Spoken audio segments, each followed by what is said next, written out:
That's fair. All right. And we're live. Hey, everybody, and welcome to the Multiverse Show, episode 126, the greatest show on Mondays. Thank you guys for tuning in. We're going to be having a bit of an interesting episode today. But first off, we do our introductions, as we always do. We have the Don of Deletion himself, the Gaming Gambito, Mr. Mike P. the Truth. Yo, what's going on, everybody? Thank you for joining us for another fine episode of the Multiverse Show. As always, we have a great docket of topics planned for you guys tonight, so let's get it started. And we have the Sultan of Syntax, the Paladin of the Piedmont, the White Wolf, Mr. Samuel Tolbert. Hey, everybody. Welcome back. We have another fantastic episode of the Multiverse Show, and Game of Thrones is back, so it is officially one of the best times to be alive. Let's get this rolling. All right, and we have making his triumphant return, the Caesar of Cinema, the Baron of Britain, Mr. James Wilson. I forgot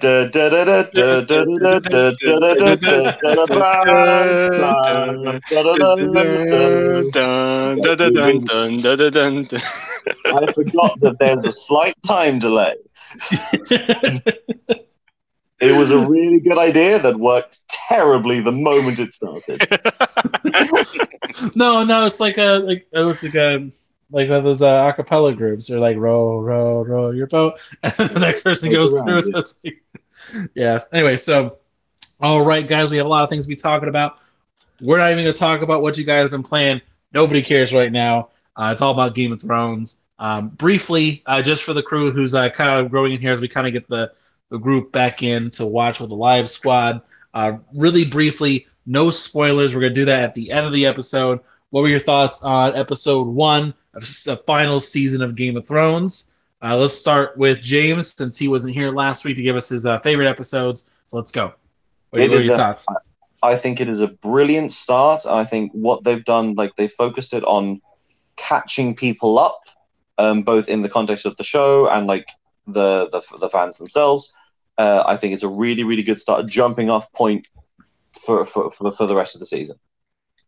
And with more details later, but a bunch of interesting ideas that I should have thought about but didn't. Yeah. And James? Oh, not James. Sam? I'll go again. Yeah, sure. Go twice. I think it's a really good jumping off point for the rest of the season. Sam's used to being treated like crap in the show and outside the show. Okay. All right. So seriously, no spoilers. My thoughts. There's a lot of echoes and like recurring elements from the very first episode of the entire series. Winter is Coming. If you watch the episodes, like you'll know what I mean. Some very interesting stuff there. Lots of reunions, lots of interesting catch up, lots of getting the pieces in place. I think it's a good episode. I think it's one of the better season openers because it's difficult to make a season opener exciting. I do think the season 7 opener was a little bit better, in my opinion, but that's just me. But this is definitely getting things in place so the next 5 episodes can just go bam, bam, bam, bam, bam. You know? Thank you, man. Mm-hmm. All right. And Mike, I know you didn't get the chance to see it. Is that right? That is correct. Okay. Well, you gonna catch up? You jump in? It'll be fun? You know, I gotta be honest, and I wanted to ask you guys about this. I've honestly never seen Game of Thrones. No, I've never seen Game of Thrones. I understand. And it's like a lot of catching up. Is there like I don't know, like these are like the 10 or 15 or 20 or whatever episodes that you have to watch. Oh, like an abridged thing? To kind of like get what's going on. Mike, I wish you had asked us this question like a couple days ago, because we could have done this entire show about that. Yeah, I literally was having conversations with my family a week or two ago about what do you guys think like the 15 catch-up episodes would be for people who have never watched the show or things. What I would say is, I think the best way to do this for you, Mike, if you want to join us in talking about this, Screen Junkies did a 54-minute catch-up video for all of the 7 seasons, and it covers just about everything in enough detail Okay. Because it does it's 6 years worth of information. Obviously, some stuff will just pass by you, but Yeah. it does a really good job from a fan's perspective. Somebody who's read the books and the TV and watched all the episodes, it's pretty good. So that would be what I would say. If you want to join in, watch that and then start watching again. Yeah, Okay. I would agree with that. I mean, it's a big undertaking. Here's the thing: like the TV show is already the condensed version of the story. Like James knows what I mean. There's literally hundreds of characters that have been cut out to simplify the plot already. And some characters who have had like their relationships with other people have been changed, so it fits a better narrative. It's what people don't talk about a lot is just how an unbelievably good adaptation of literature this is, let alone of like fantasy. Like it's hard to find anything that's adapted this good. Exactly. Like that's why, even though I can be a book snob in certain ways of like, for example, trying to keep track of army numbers is impossible in the show. But like at the end of the day, they had a borderline impossible task adapting this, especially with the final 2 books not being out and them only having a skeleton outline of the plot points and stuff. Mm-hmm. Yeah, they have a lot of stuff to work with. I would say, hey, my thing is I really enjoyed this first episode. I thought it was fun. But yeah, I think the overall theme of this particular episode was about catching like James said, catching everybody up. Of like you have people who haven't seen each other since season 1 who are finally getting back together. It's the first episode. Yeah, like it's crazy. Yeah. I'd say if you want to do the watching episodes, watch the catch up video, like I said, and then maybe watch the first and last episode of every season. Okay. Yeah. It's something. Actually, now that you bring that up, I really wish there was a thing like, okay, here are the required 20 episodes to watch. I can give him them if you guys are interested. Like I put this list together. If you can give me a minute or two here, and sure. Mike, if you want to write them down or something. Yeah. Yeah, I mean, I'll definitely write them down. Hold on a sec. Well, because the thing is, Dalahara is watching her first Game of Thrones episode was this episode. So oh, really? She had never seen it, so we're just like, all right, here's what this means. Here's what this means. Here's what this means. Like, here's why this is important. So I'm like, I don't want to watch every episode all over again. Exactly. I mean, it's difficult. It's definitely a big undertaking. Yeah.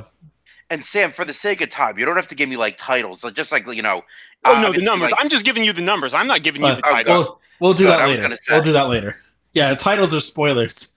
Yeah, yeah. We ain't doing just that. give me season 1, episode 1, or season 2, episode 3, that kind of stuff. Sure. All right, we'll go into this a little later. Okay. So we got something to cover.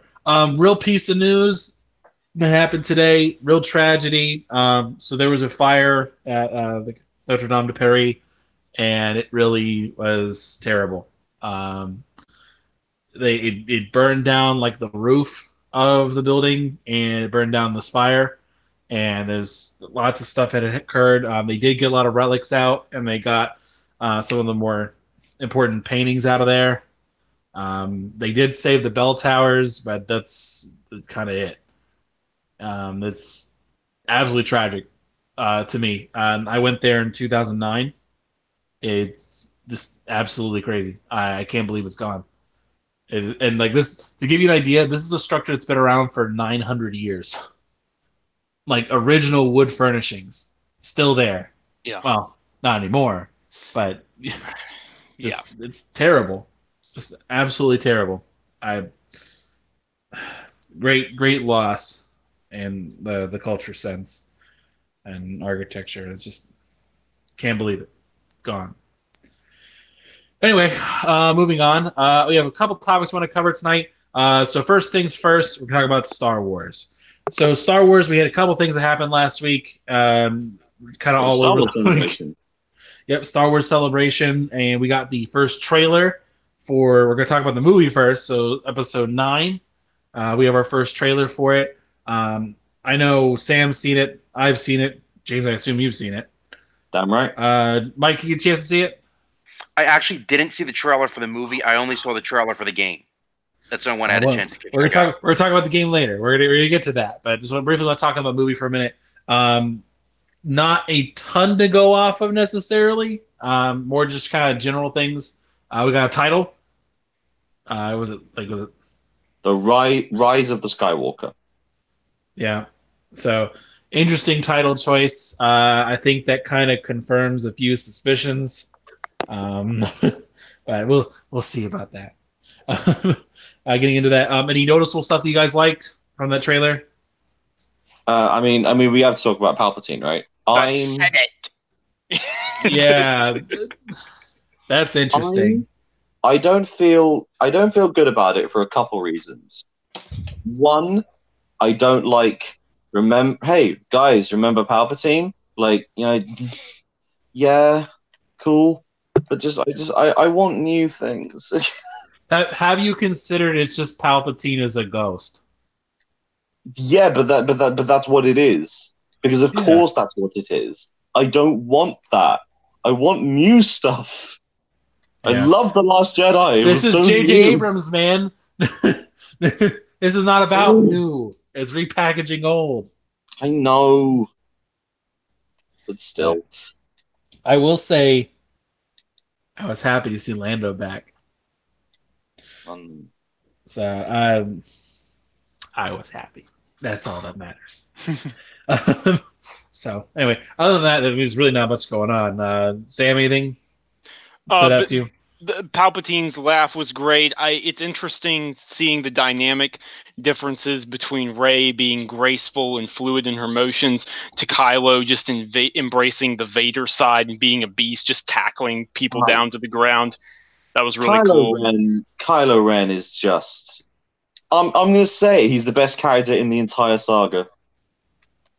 Of the sequel trilogy? No, all 9. All 9. Sequel trilogy, I can play with you. If you're talking sequel trilogy, I will say Kylo is the most interesting, yes, in terms of depth. I will say that for at least the new ones. But another thing, he is the Skywalker. He is the only confirmed Skywalker that we are aware of. Yeah. True. As far as I care, that is enough for me. This film is his film. He is the defining character of this trilogy when it's done. I'm stamping my flag in the ground. I firmly believe he is the Skywalker in the title. This is his redemption story. Someone noticed the ending notes in the trailer are Kylo's theme, but with just a couple of the keys changed to a lighter tone. And that's it. It is Kylo Ren's theme in a major key. It's simple as it's the easiest John Williams music theory class. Minor keys are interesting and sad and evoke thought. Major keys evoke heroicism and redemption. Yep, it's exactly that. More often than not, it's actually this is music theory time with James. Here we go.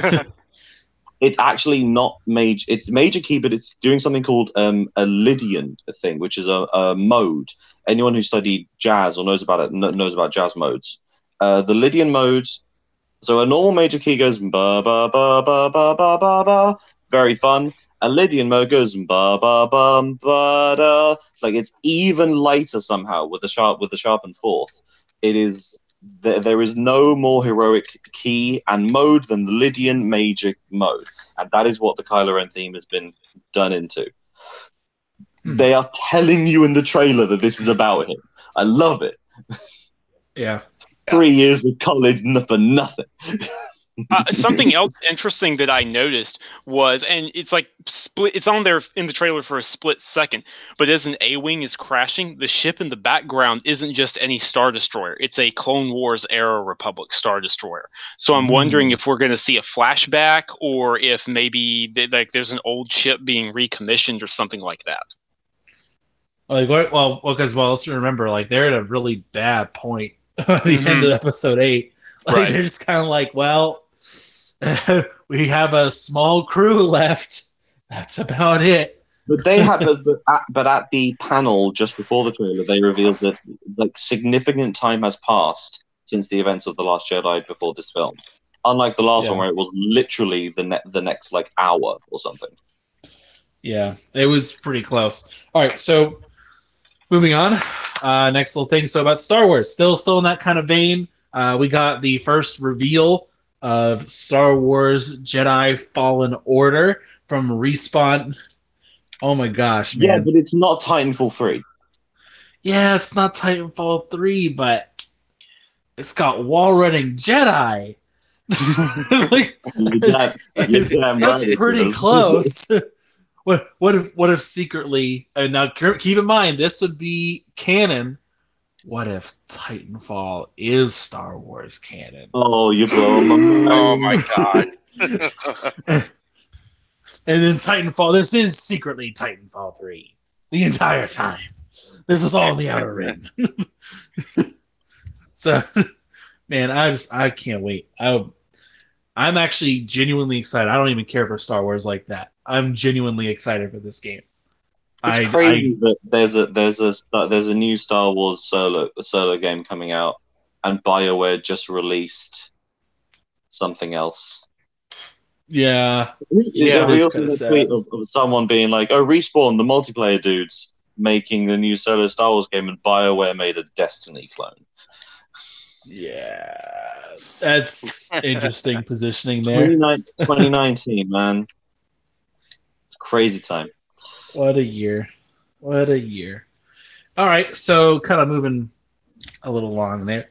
So this trailer, I mean, it doesn't give you too much, at least in terms of information.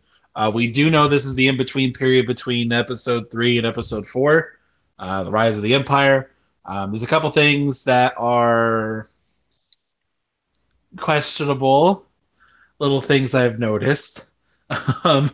Now, Sam, I wanted to have you in here in particular because you are the expert when it comes to what is Star Wars canon and what is not canon. So give us a little refresher course. What is canon right now? Because we know that Disney kind of gave the axe to everything. Right now, the movies all the movies are canon. The Clone Wars and Rebel TV shows are canon. Just a couple of newer books and comic books that set after episode 6 are canon. Only a handful, though. And you can tell they're canon because they won't have legends printed on them. Star Wars Legends means it's no longer canon. And then soon upcoming, this TV show, The Mandalorian, is going to be canon as well. And then as well, Battlefront 2. The campaign of Battlefront 2 was made canon. So obviously... Really? Yeah, it was. So Really? obviously Jedi Fallen Order is going to be canon. And they actually worked with the creator of the Clone Wars and Rebels TV show to make sure that Jedi Fallen Order fit and made sense in the time period. Good. All right, so there's some little things I noticed. So anybody notice the Darth Vader clone? Or somebody? Looks like a Dark Force user who just conveniently has a little Darth Vader-esque kind of helmet on. Yeah, the Inquisitor. Yeah, so do we have any information about the Inquisitor, or is this just like a character? Because I didn't watch the panel. So I believe this is the second sister, which is one of the Inquisitors. If you watch the Rebel TV show, you'll know there's actually several Inquisitors. And this is the second sister who recently debuted in one of those comic books I was talking about. And she is one of the first Inquisitors who are after any Jedi survivors, because obviously not every single Jedi died in Order 66. Wait, this is a solo game with Inquisitors in it, and it's not made by BioWare? This is crazy. I know. You can't... That is a jab. That's got to be a jab.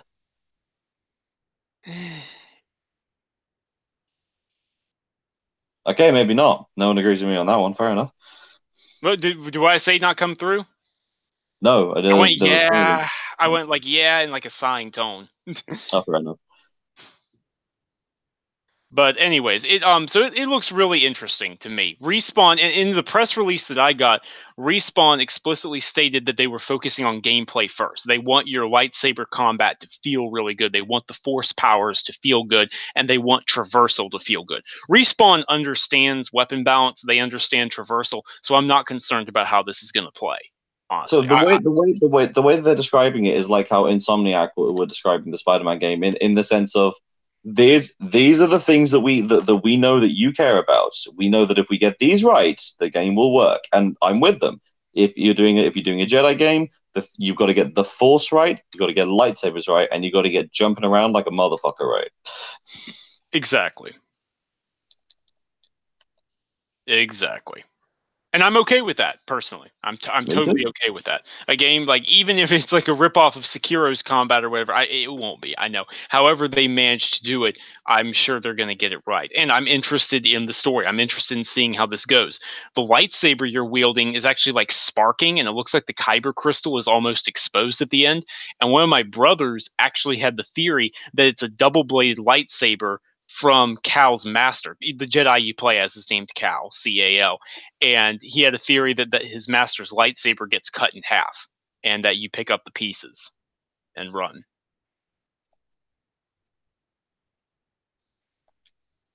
I think everyone else is gone, Sam. I think it's just you and me. I think it. No, I was going to say that's an interesting theory. I didn't even think of that. It makes sense. Like, I'm hoping it would be really cool for them to open the game up in the middle of, like, Order 66. You assaulting a separatist stronghold. You know, they're teaching you the tutorials. You're fighting battle droids and all that. And then at the end of the tutorial, the clone troopers turn on you, and you're running for your life and things like that, dodging. That's when you learn the traversal. I think that'd be a really neat way to integrate it. Yeah, I mean, like, I'm going to piggyback off what Ivan said. I'm not even the biggest Star Wars fan like that, but I'm really excited for this game. I mean, just going by what Respawn did with Titanfall 2, we know that they can make a well-crafted, well-made single-player experience. And for them to take that and apply it to Star Wars is exciting to me. Like you were saying, you know that it's going to have good combat. You know that they're going to nail the force powers and everything like that.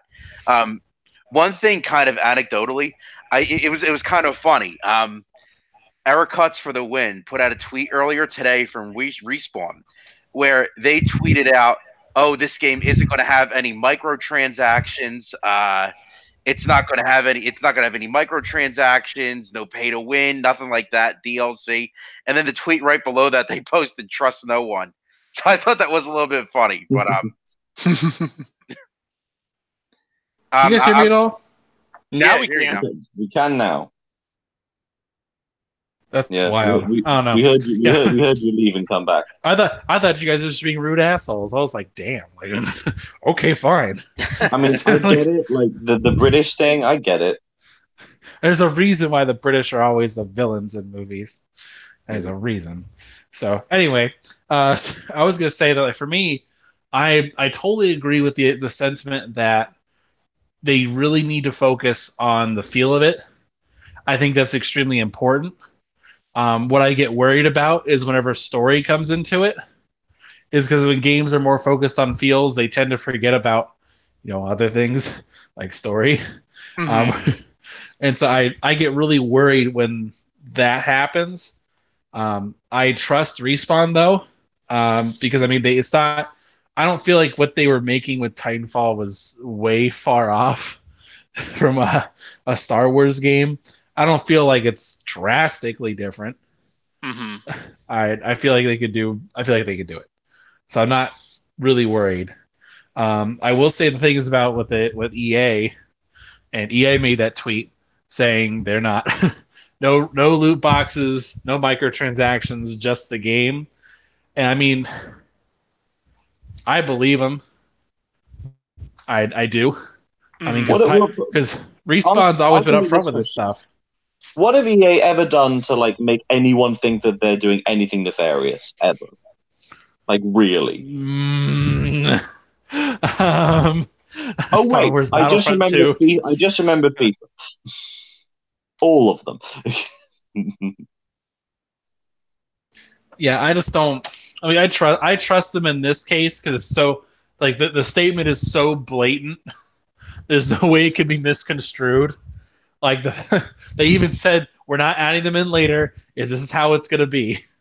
So I mean, you can't walk back from that statement. There's no way to walk back from that statement. No, because if you say that and then they turn around and add them back in, the backlash would be insane. It would be absolutely insane. Yeah.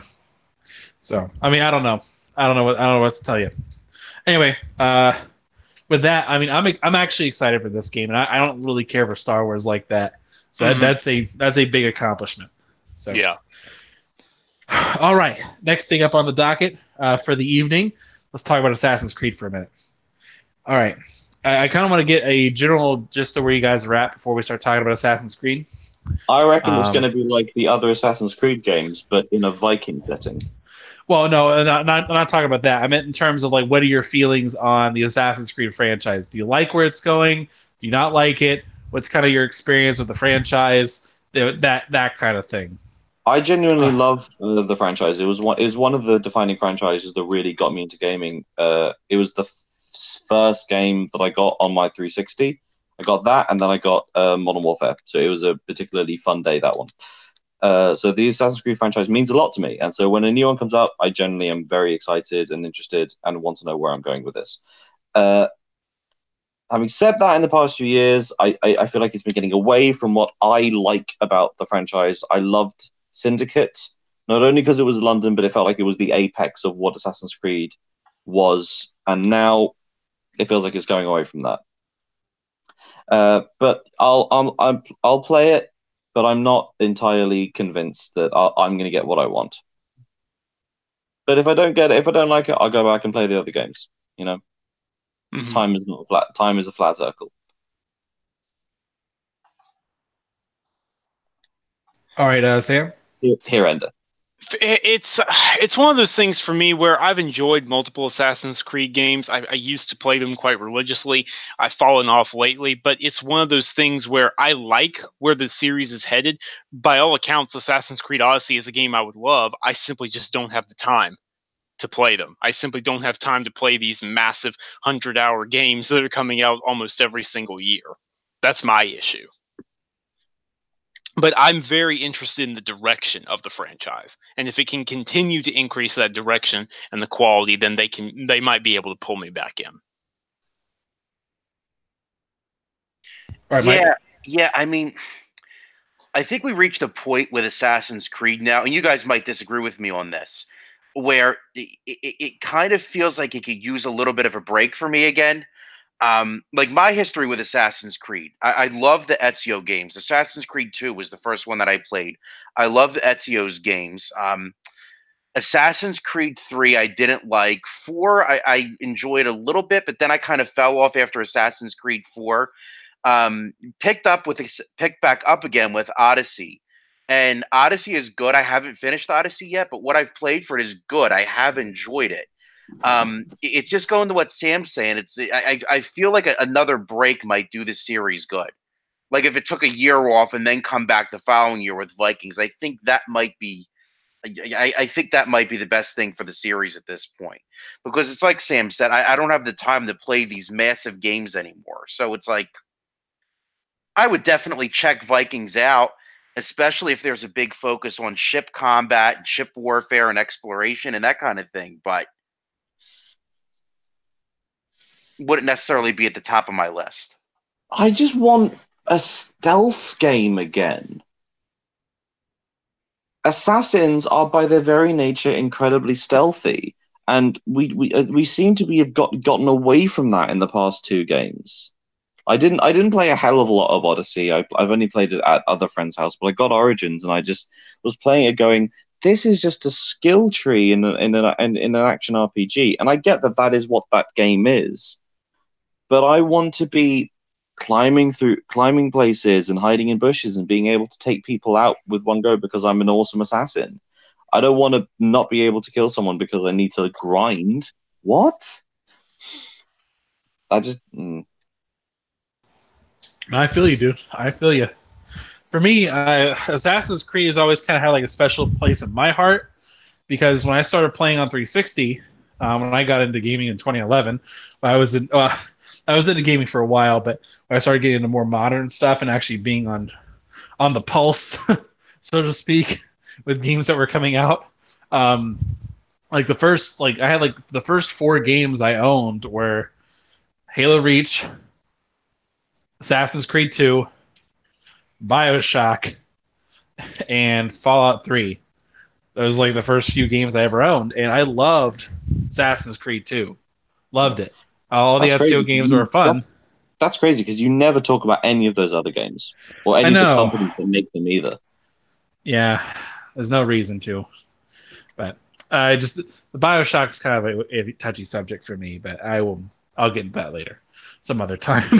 So with Assassin's Creed, like I was all with Assassin's Creed all the way through. I even liked Assassin's Creed 3 because I thought they were going to go more in the modern day route, and they didn't. I was like, oh, okay. I was one of those people that liked Desmond's story. I enjoyed that aspect. I liked all the weird sci-fi stuff that they basically forgot about. Assassin's Creed 4, I think, was kind of the beginning of the end of the Assassin's Creed franchise, because it was like, let's forget about the stuff that made Assassin's Creed cool and just make this a timepiece or a period piece jump game, where it's like, oh yeah, this is a reason for us to go to this time period and do this. And part of me likes that, but it's not Assassin's Creed anymore. And it's kind of disappointing. And I just, yeah. I mean, Syndicate was fun. I enjoyed it. But I mean, it just got to that point where they weren't really concerned with making good Assassin's Creed games, but making play your own RPG kind of thing. And like, although Assassin's Creed Origins and Assassin's Creed Odyssey is fun, and I enjoy those games, I just was not a big fan of kind of how things went. I mean, because like Assassin's Creed Odyssey might be the first Assassin's Creed game I haven't beat because it's just too long. Like, I want to play it, but I don't have I don't have 30 hours to grind today. I have other games I want to play. It sucks, but I mean, I enjoy the game. I like it, but I just don't have the time to grind for that right now, which really does suck. But so kind of moving on to a more interesting topic. So the word on the street is Assassin's Creed is going to be going down the Viking path. There's been a couple articles and such that have been floating around over the weekend. The Assassin's Creed is going to go into the Viking direction. I'm going to phrase it. It's going to be a two-part question for the panel and for those of you guys in chat as well. First question: do you like the Viking setting? And second question is, where would you prefer they go next afterwards? So feudal Japan. That's no. I need the first one first, James. I need the first question. One at a time. I think Viking will be fine. They will do ships, and then the game will end. Yeah. I mean, I don't know. For me, I want it to be like the Viking thing is cool, I guess. I mean, it's the new thing for everybody to geek out about right now. And I just know what what am I going to climb? That's what I want to know. What am I going to climb? Exactly my point. I'm going to backtrack. You know what? No, I'm not. It's if you can't climb things and you can't sneak around and do stuff to massive historical figures, what's the point of Assassin's Creed? That's literally the thing that makes the game. Name me famous Vikings. Eric the Red, Leif Erikson, Ragnar Lothbrok. Okay, I'm gonna guess Odin. That you made a reference to a Minnesotan Viking. No, Leif Erikson. Leif Erikson's day. Who? The man who discovered America. Sort of. Okay, sure. North America. Okay. Anyway, so moving back to the original point. So the question is, do you care for this setting, Mike? Anything like that? I mean, I think Vikings would be cool. I mean, it's certainly something different than what the series has done. I wouldn't be opposed to it. As far as where the series goes next, let's see. We did Europe, we did Egypt, we did colonial America, did Greece. I mean, the obvious step is somewhere to do the Mayan, the Aztecs. Yeah, that's kind of like what I was thinking. Something in Central America. Mayan, Aztec. But I would Or argue maybe that Incan. Yeah, that would be kind would- of like the next logical thing, I think. and then they could like tie in the ones who came before with like the Mayan gods or whatever. Right. I would argue that it would be a borderline reskin of Assassin's Creed Origins in terms of like the color setting, because it's deserts and sand and orange, lots of orange. I think maybe like if they want to go really cool, I think actually a more modern day. I think like the 19th or 20th century. Well, they did that. Well, they did that with Victorian London. You know what? Cold War. There you go. No, I'm dead serious. I mean, yeah, it could work. Why not? Make them an actual assassin spy. Genius. In Russia. Moscow 1959. Boom.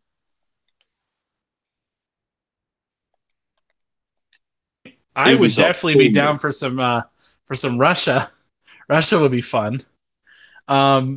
Do away with hidden blades, poison tip stuff, and like properly have a good gun system. Do Hitman, but serious. What if? Now follow me on this. What if they set it in? Well, we could go back to London. Let's say, we set it in the 1800s. Let's say that Assassin's Creed is in the Order 1886 universe. Ooh, a man after my own heart. Mike's trying to go for a favorite podcaster. Ooh, bad take. Nah, you know what I would like? Because my thing is, I look at Ubisoft's portfolio, and I look at what they're making, and you know what I think would actually be pretty fun? Them do a like late 1800s San Francisco, where it's kind of go after that the cowboy market, but you do like a late 1800s San Francisco where things are starting to kind of build up. They hold the whole end of the West kind of thing, but you could tie it into Watch Dogs 2 if you wanted to, and say, oh look, like this is kind of like, oh, this character for whatever, look, it's his ancestor or something stupid. You could build into that if you wanted to, but I mean, there's a lot of things that could happen, and you could have a lot of diversity aspects that could go into it. Like, oh yeah, look, where they're building the railway system or something like that. Oh, look, there's all the Chinese coming over. Some racial tensions. You could do that. You could do a lot of cool stuff with that, and I feel like that would be a cool framework to build something off of, and it would be different, significantly so, and they could kind of be in that vein. But yeah, for me, do I care about Vikings? No, I don't care about Vikings anymore. I remember when it was cool to know what Thor was. I remember whenever like you're talking about Thor and Odin, people are like, "What the hell are you talking about?" The Marvel blew that up, and now everybody wants to do Viking stuff now, and I'm just like, I'm tired of that. I don't really care. Everybody says they want feudal Japan, and I agree. We should have feudal Japan, but I want there to be something different. And what's frustrating to me is how they don't have any synergy with their other projects, and it annoys me greatly. One of the things Assassin's Creed made an appearance in For Honor for a bit. I mean, not what I mean by synergy is more along the lines of they're not building off of each other. Like a couple years ago, I made this video, and it's on this channel still. So if you want to go see that, you can watch that. I talk about what I want Assassin's Creed to do is to play off of Far Cry and then play off of Watch Dogs at the same time, but mainly play off of Far Cry. Where Assassin's Creed, we don't care about the wilderness. It's not about that. It's about I want to go to civilization. I want to go to a big city, and I want to like use the internal caste system, or I want to be able to use the social structures to my advantage. I want to do that. And Far Cry is about survival by any means necessary and brutality. And like one of the ideas I really wanted them to do was have like Assassin's Creed be more like go to a major city and be a period piece within that city. But then at the same time have Far Cry do the same kind of thing except in like a wilderness section. Like one of the things I wanted to do is I basically wanted them to make a Revenant game for Far Cry. Mm-hmm. Where it was like, you know, early 1800s, late 1700s. You're in the wilderness. You're trying to survive with black powder muskets and hatchets, and that's it. That's all you're trying to live with. But then I also wanted them to be able to like say, okay, well, Assassin's Creed, we're going to go to San Francisco and do that, and have a game based around that idea. But it could, I feel like it would be fun. It could be different enough from Red Dead, especially, where it would be interesting to play and it'd be interesting to fun. Oh, interesting to absorb. Where Texas, well, sorry, where Red Dead focused mainly on like Montana and Kansas and Louisiana, Texas, that kind of area of the West. Oh, Mexico. They haven't really done like the West Coast version of the West, so I feel like that would be fun and something different they could do. But like the California oil rush. Yeah, you do that, or the gold rush. You do that too. There's a lot of rushes out there. So, But yeah, speaking of rushes, I the more I'm thinking about it, Cold War Russia would be an unbelievable place to have an Assassin's Creed game. Yep, be fun. Like what got me thinking about San Francisco was like, okay, what if it was like set in the Great Depression, and like the Golden Gate Bridge is being constructed, and a lot of stuff's going down. Or you can actually an Assassin's Creed game based in the Depression would be actually pretty cool. Actually, like because that was always the rule with Assassin's Creed was no cars. You don't have cars, and you could have limited cars in this one. Well, because the in-game reason for why they don't go beyond a certain year was because it's like, oh well, the human mind has to remember stupid things like driving and manning machinery and stuff, and that messes with the animus or whatever. They made up some stupid reason. Yeah, but riding a tank in Assassin's Creed 2 is fine. Yeah, it's cool. It's fine. It doesn't require much. It's good. But again, that was the in-game reasoning for why they didn't go early.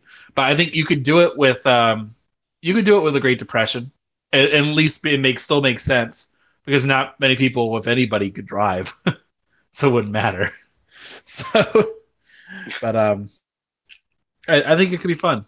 So anyway, that's my impression of the Great Depression. So, all right. Anything else about Assassin's Creed before we move on? No, sir. No.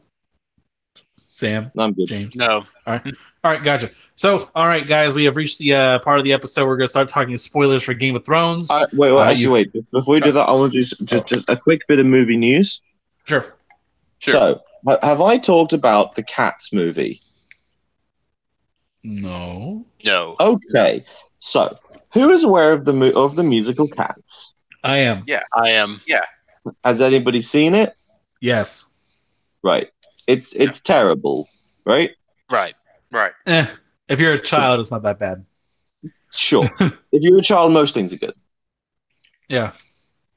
So Like famously, Oh, that's a low blow. Wow. Wow. Shots fired. That was uncalled for, sir. Wow. Also, children hate Radiohead. Too sad. Okay, the musical Cats is bad unless you are a child or a stupid person. It has no plot. It has one good song. There is a movie being made of it, directed by Tom Hooper, who's the man who directed the film of Les Miserables a couple of years back, and also The Danish Girl. So he's Why? I know. Just wait. I haven't even. You're going to be asking yourself that in a minute. The cast for this film, I'm going to start with the people that make sense because they've done theater in the past and have done musicals. Let me guess. I'm going to guess some people. Okay. Who would be in it?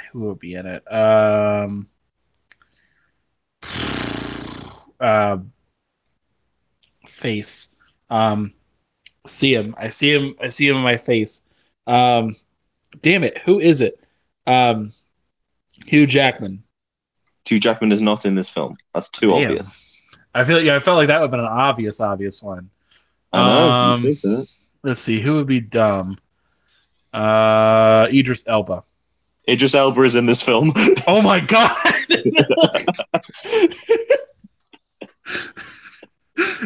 When in doubt, cast Idris Elba. Idris Elba is playing McCavity, who is the evil cat. Why am I not really surprised? Also in this film, right? James Corden, Taylor Swift. I can see that. Dame Judi Dench, Sir Ian McKellen. Wait, I'm not harmed. Wait. All right. Stephen McRae, who's a professional ballet dancer in England, he's awesome. Rebel Wilson. That could be okay. Jason Derulo. What? I'm not going to pretend I know who that is. Jason Derulo. That was pretty good. Wait, so... All right, well, who will play who? And also Jennifer Hudson is playing Grisabella, and she's going to sing Memory, and that's going to be the only good bit in the entire film. Yeah, that'd be okay. Yeah, I think that they've got this cast because they've convinced all of them that they're going to be singing Memory. But here's the crazy thing about it. Here's the absolute craziest thing. I haven't even got to the crazy thing yet. So it was CinemaCon a couple weeks ago, which is a brilliant convention. If you ever get the chance to go to it, I can't tell you how awesome it is. It's where all the movie studios convene in Las Vegas for about a week, and all the movie studios and all the cinema chains in America.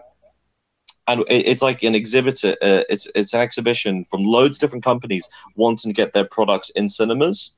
So like a different way to make popcorn, a different way to spread butter over popcorn. It's like mostly popcorn orientated, I'm not going to lie, but it is really interesting. But also you get the movie studios showing off little clips, sizzle reels of upcoming projects and seeing which chains want to like do certain amounts of advertising towards it. They showed some footage from Cats, and apparently what they've done is, as well as just having all the characters in the cat's costume, so like the skin tight lycra and the fur and the whiskers and all that, what they've done is they've made it half CGI, half like skin tight stuff, so they can like add fur in artificially. And also what they've done is they've been filming it on oversized sets, so the people are going to be relative to the size of actual cats. This film is one of the worst things I've ever heard in my life, and I can't wait to watch it opening day. Is Ian McKellen doing Deuteronomy? No, Judi Dench is. Son of a... This film makes about as much sense as the plot of Cats. Because they're jellicle cats. Well, I mean, which means nothing. It's a poem by T.S. Eliot. Like, it's not supposed to be taken seriously. I know, but then why is it taken seriously?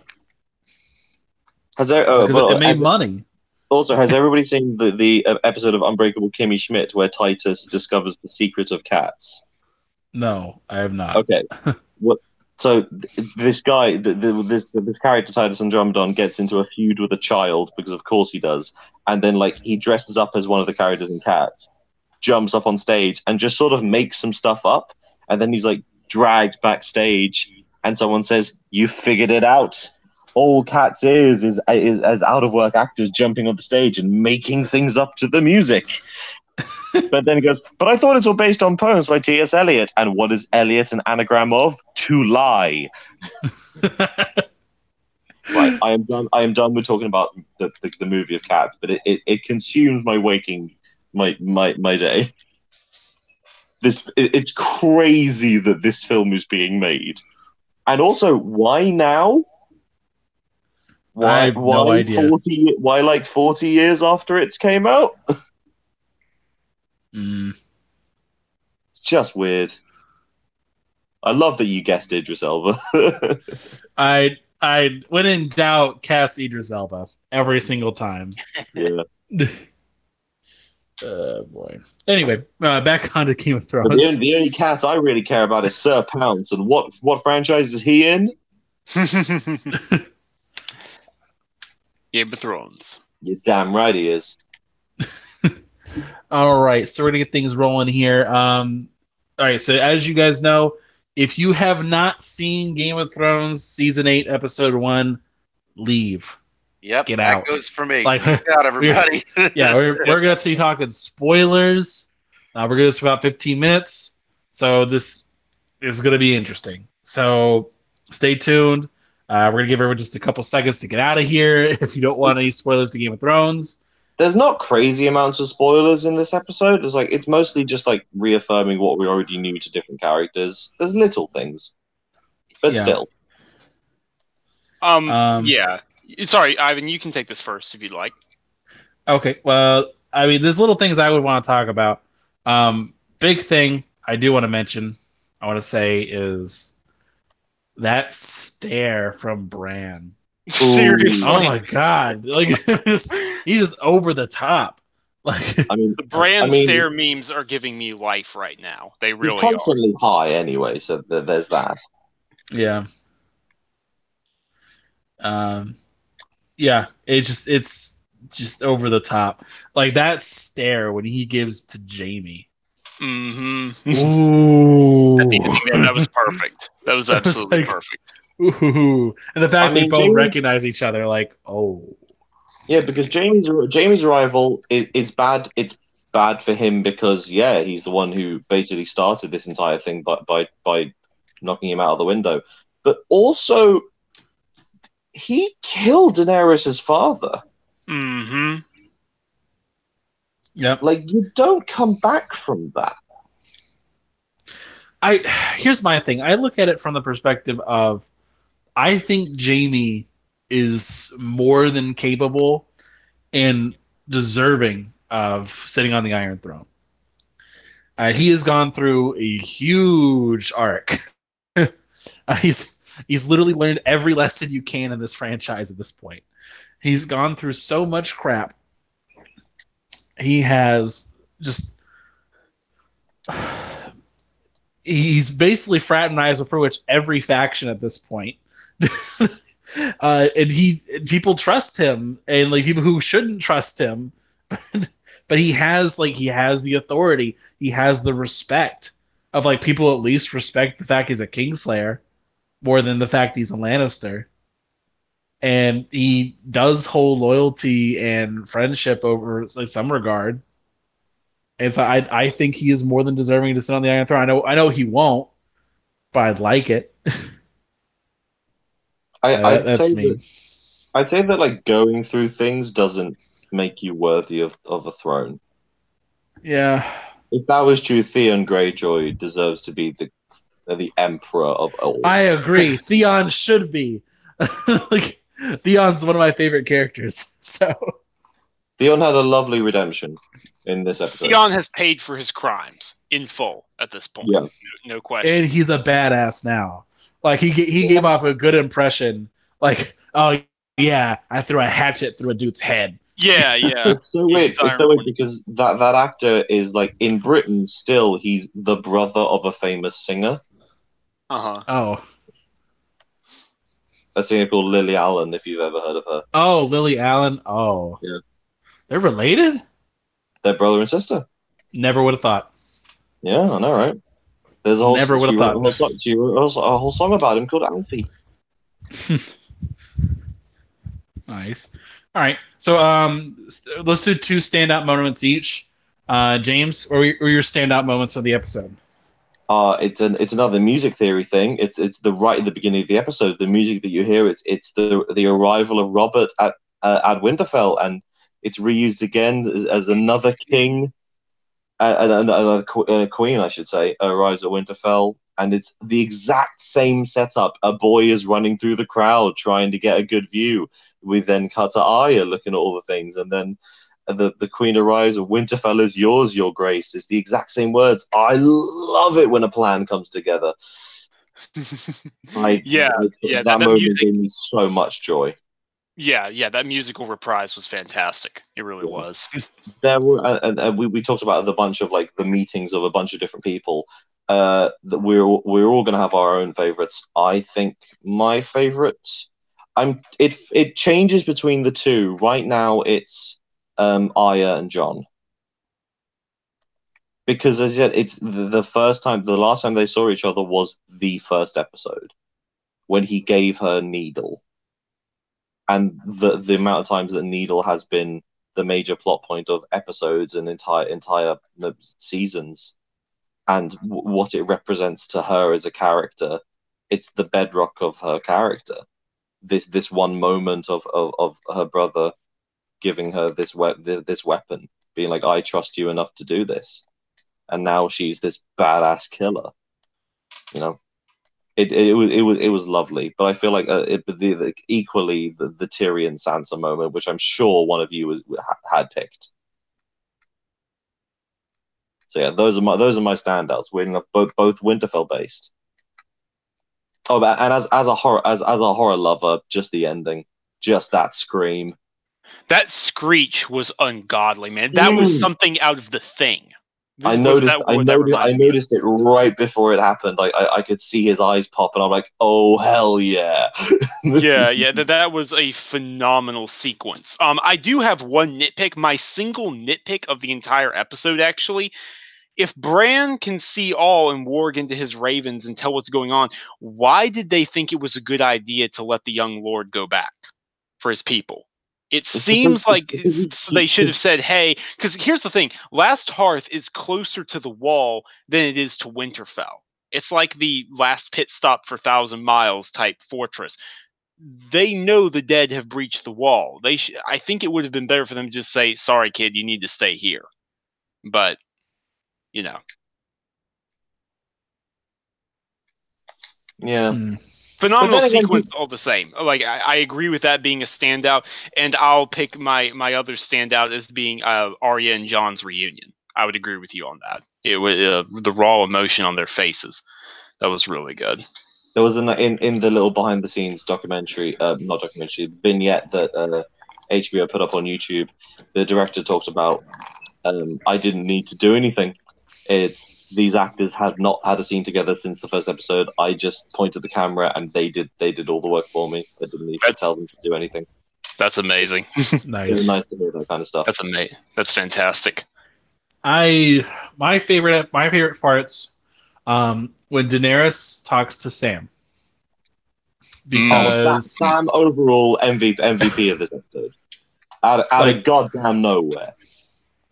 Sam is his actor is just amazing. Let's just get that out of the way first, because he, like, in just a few words, he convey so much, like a lifetime of pain and struggle.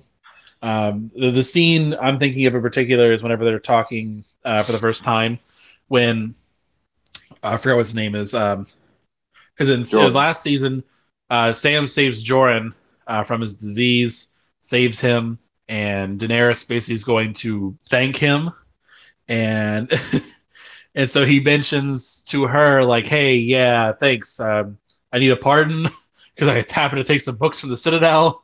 That'd be nice. Um, which is just a cute little thing of like, of all the things to ask for.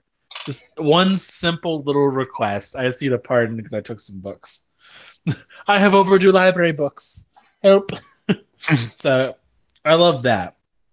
The other thing that got to me was after at that point when he says like, "Oh yeah," and so they ask like, "Do you want any land titles?" And he's like, "Oh, well, I mean, technically, like I stole a sword from my own house, so I mean, sorta." and so they're like, "Oh yeah, you killed your dad," and, and like you can see the pain in his eyes of just that one little bit of like the information. He's like, "Well, I mean, at least my brother is now the Lord, and I'll be welcome home." Yeah, that was brutal. It was like it was just far enough where it was devastating but not funny. Like it didn't go over the top or anything, you know. Yeah, But it was like it was brutal to watch. And the subtle transition on John Bradley's face where he has mixed emotions about his father because his father was an absolute jerk. You know, I mean, fits the word toxic to a T, but he still was his father, and you can tell those mixed emotions are playing out over his face. Transitioning from that to just blubbering and trying not to break down, hearing that his brother was also killed, that was phenomenal. It really yeah. was. And that was tough to watch because it's like, yeah. man, that's the worst part. So other bits I liked. I'm kind of still making a decision based on that, but I really like the scenes with Euron Greyjoy. Like I enjoy this character. I love watching Euron. I still Namely think because him last season when his fleet attacked them and we just saw his emotion just screaming wide eyed. Like that's how you introduce a character into a scene. yeah, he's a fun character, and like so much so I want to make a D&D character based on him. Like like that is pure chaos. Like he just loves being in the shit. And like there's a line especially because he comes back after delivering the mercenary forces to Cersei, and he says he basically is trying to say like, hey, like, am I not your friend? And am I not in good favor of the queen? And Cersei says, like, if you want a whore, buy one. If you want a queen, you have to earn her, which is a pretty good line. But then less than 2 minutes later, Exactly. It's like it's completely undermined by the fact that she holds that position for about 30 seconds. It's like, geez, woman. it's just It's going to be very interesting. I'm looking forward to seeing how their relationship, and I'm putting that in quotation marks here, folds out over the remaining episodes, as well as who truly owns the power now in yeah, King's Landing. Because Cersei's basically out of allies. She has Qyburn and the Mountain, and then that's it.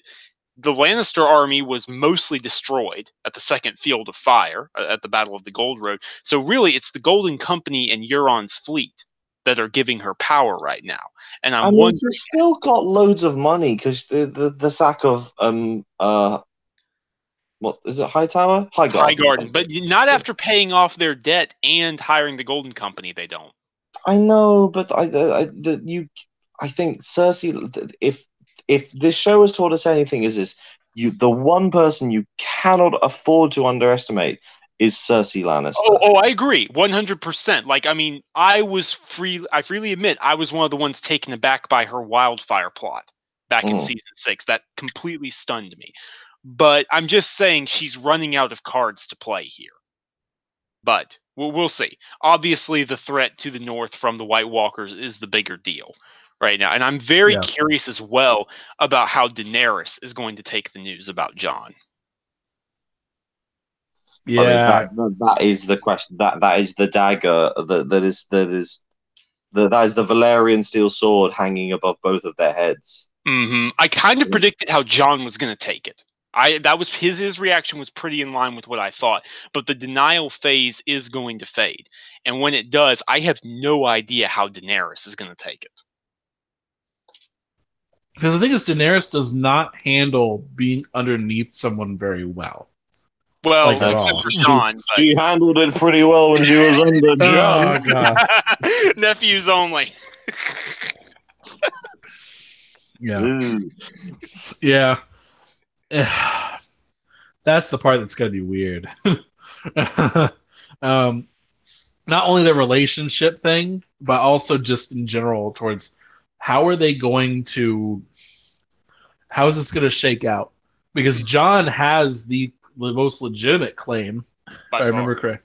He has the most legitimate claim to the throne.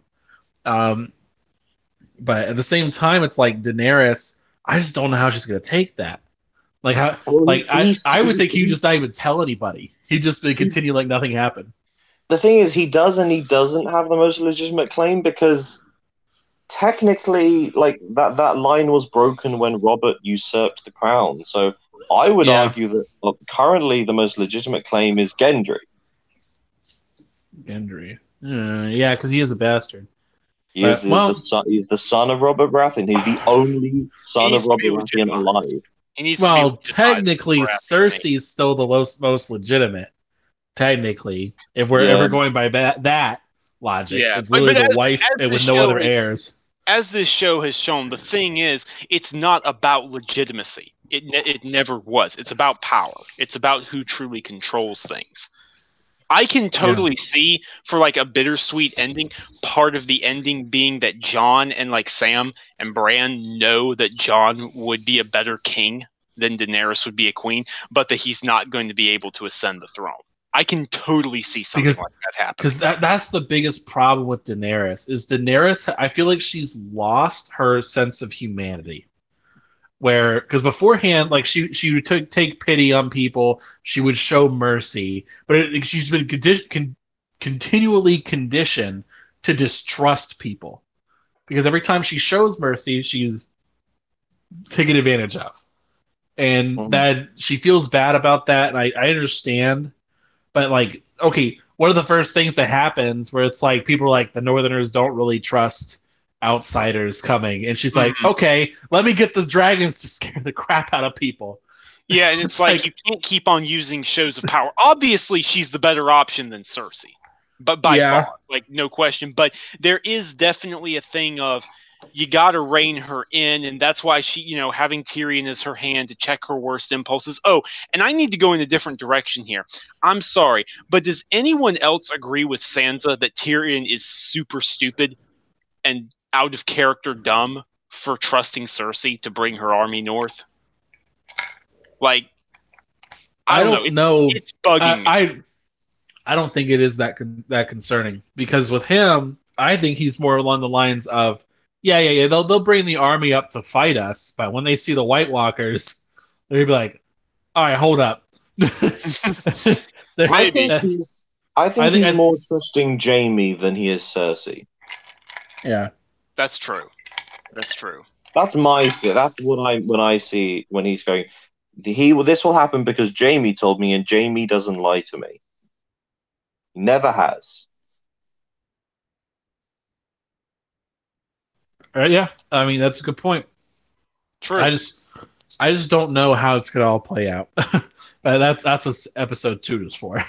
Yeah. So, I mean, it won't because it's something else will happen, and then I'm also really happy at the speed things are happening. It's as if the show knows that there is only 5 episodes left. Yeah, the pacing is superb. I thought the pacing in season 7 was good too, for whatever it's worth. Well, the pacing was a little too good. Okay, I'm not talking about the fact that 3 weeks evidently go by in Eastwatch and they don't tell us. Like, the jumping around, the time skips in between scenes like that are a little annoying if you don't know exactly how long it takes to get from one place to another. I'm talking about outside of that, outside of stuff like that. In terms of episode predictions, I feel very safe saying that episode 2 will be the continued setup. Ed and Beric and Tormund, whatever's left of the Night's Watch and the wildlings at the castles are going to come south. warn them of the army, battle preparations, Jaime being put on temporary trial, more Daenerys Sans attention, and I think episode 3 is going to be the battle for Winterfell. Yeah, and then they're moving further south. Okay, so what do you mean by them moving further south? I think Winterfell will be lost by episode 3. You really? Wow, you think so? You don't think they're going to win there? I think they're going to win in the sense that there's going to be enough people left to get out, but they know that if we stay here, we are dead people, and But they'll be like, we need to go. We can fight another day. I kind of disagree, sort of. I think the big one is they are going to lose, but they're going to win. I think they're going to kill the dragon. I think that's going to be the big thing. They're going to kill the Ice Dragon. So you think that they'll lose in the sense that they don't kill the Night King, but they'll get rid of his dragon, so his that's the biggest threat. For sure, absolutely. And we're totally. Sorry, go ahead, James. I was saying, do you think they will kill the dragon, but Drogon will also perish? So there's one dragon. Unfortunately, what I was gonna say is I think it'll be the Dance of Dragons 2.0, which is basically where the Targaryens were fighting amongst themselves and dragons would kill each other. I think Drogon will. If one of the dragons dies, it'll be Drogon. I don't think Rhaegal is gonna die. That's my opinion. Yeah, because Drogon's the only one that anyone cares about. There isn't an ice dragon. I care about Rhaegal. Thank you very much. Sure. I like the dragon. I don't know their name. I like the dragon. The less royal you. All right. So our final thoughts. We wrap things up. He didn't say any words to this episode. I love Jorah. He's a great character, and Ian Glenn's such a good actor. Yeah. All right. Final thoughts before we wrap things up. We got places to be, things to do. This will be a painful wait. Looking forward to it. Painful wait. All right. Only a week left until the next episode. True. Yep. All right. And my thing is, I can't wait. I'm going to make for next time. So those of you who don't know, I made some Game of Thrones, official Game of Thrones recipes for the premiere. I made bean and bacon soup from the wall.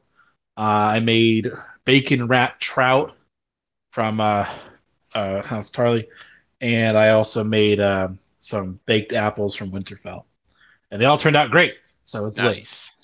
So, all right, we're gonna wrap things up here. Thank you guys for tuning in. Mike already left because he didn't want to be spoiled. It's Mike P. The Truth. You can find him on Twitter at The Truth of Mike P. We also have James Wilson. Yes. Sorry, I forgot that I had to do a thing. You can find me on the tweets at James_S Wilson, also on Instagram, James S. Wilson with 2 L's. It's needlessly complicated, but Instagram's weird. Yeah, I'm doing things. I'm writing a musical at the moment, so if anyone knows any composers of fun music, hit me up. There we go. Why not use the platform I have? All right. And Sam? You can find me on Twitter at Samuel Tolbert. That's Tolbert. You can find what I write on tickgamesnetwork.com. I'm actually going to be doing in-depth reviews, recaps, and character breakdowns of each of the episodes of Game of Thrones. So that's a new small series that I'm working on. Come join me, talk with me about it by all means. And yeah, that's pretty much it. All right, I'm Anchorman V2. You can find me on Xbox, PlayStation, whatever, at Anchorman V2. I'm on everything.